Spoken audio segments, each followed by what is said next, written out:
So I always knew that exercise has so much more to offer other than health benefits and the fact that you can look good without a t-shirt, as I said in my previous video.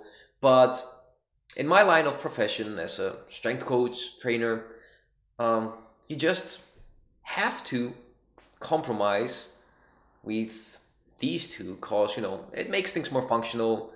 Um, it's how you make a living and all that. But I really struggled with this, and I didn't want to compromise with it. So the last couple of months, I started slowly losing my passion for work, for homemade muscle, because I was just trying to find a way of how do I communicate, these deeper layers, deeper meaningful layers of exercise. Now, in my life, exercise has always been a part, and a lot of these things, I understand them from an experiential level, but it's been difficult to communicate them through a camera, through an intellectual level. I've gone through so much things with exercise, daily basic stuff like daily stressors, anxiety, um, harder stuff, my first breakup, for example, life failures, losing a friend,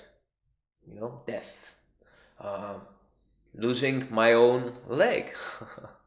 So this is how I know and how I've experienced and proven to myself that exercise is so much more than these things. And I don't want to sound too hippie-ish here, but it can be actually a spiritual practice. When I use the word spiritual, I don't mean it in like a magical airy fairy way, but I think spiritual is the best word we have to talk about states of consciousness that we haven't really understood yet through science. And we will probably understand in the future. So, after the last couple of months, I've been really struggling with all this.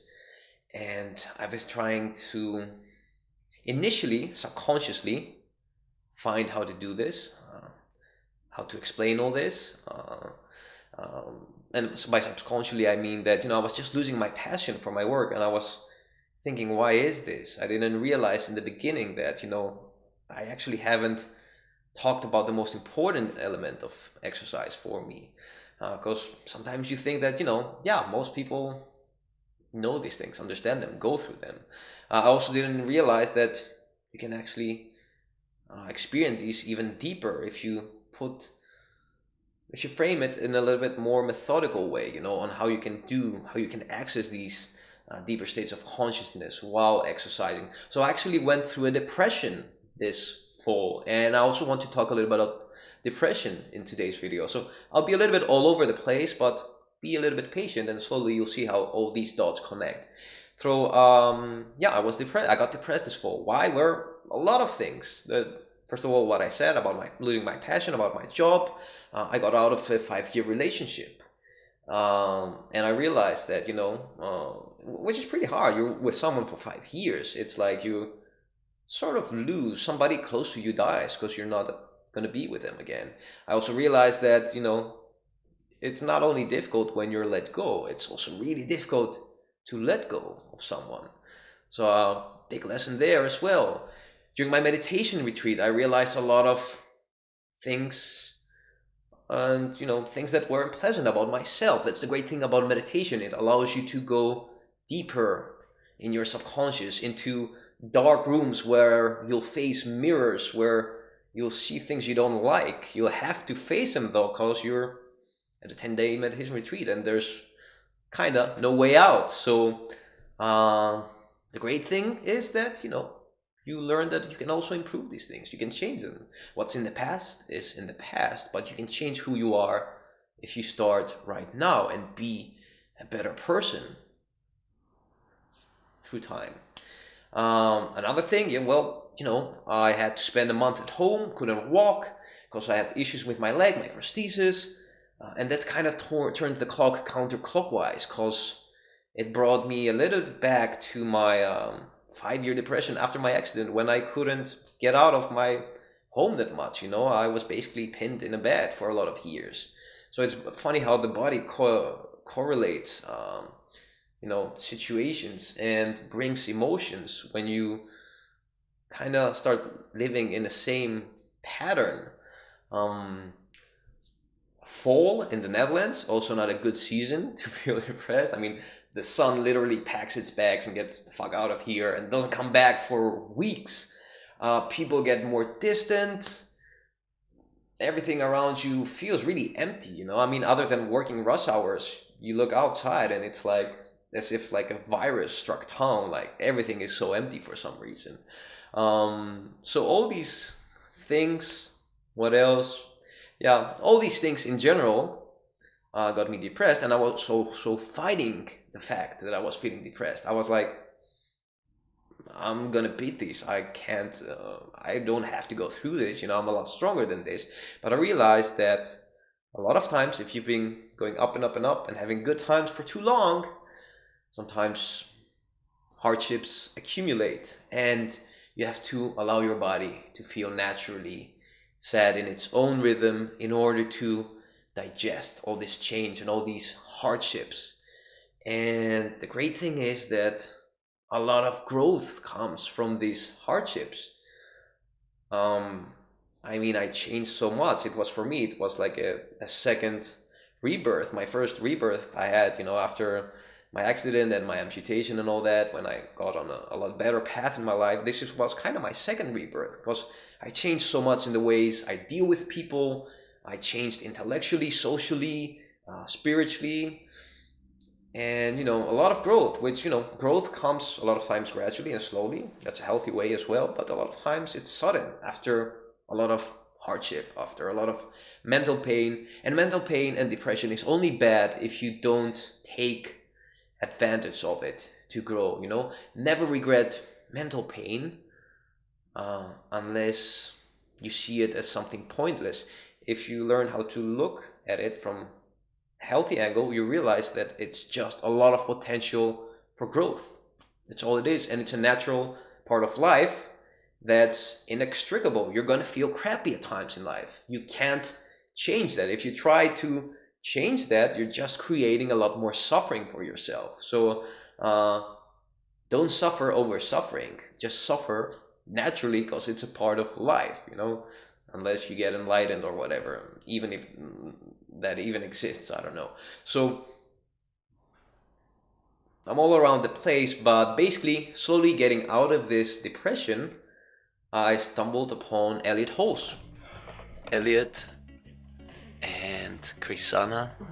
Elliott Hulse, you guys know Elliott Hulse, Chrisana, whose videos coincidentally got me motivated to get out of my first depression when I was pinned in bed. And back then he was just a random guy whose videos I saw and helped me a lot. Really big inspirational YouTube personality, if you don't know him, by the way.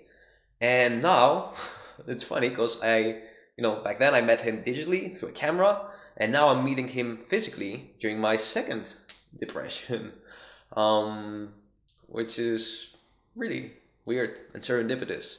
But yeah, we talked about depression as well, and I told me, how do you deal with your depressions? Because he's gone through a lot of rough times as well. He told me, I look forward to them because I know what's behind them.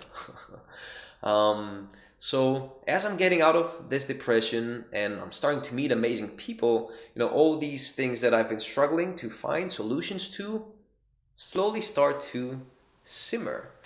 And together with Elliott Hulse, we also visited Wim Hof, aka the Iceman.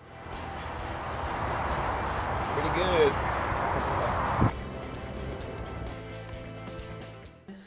A guy that for 30 years of his life was mocked on his ideas on healing through meditation, breathing techniques, ice baths, and now it's actually validated slowly through scientific studies. How cool is that? This is a guy that doesn't have a high school degree, and now he's teaching professors in universities, showing them how to get things done in a different way and changing and challenging their ideas.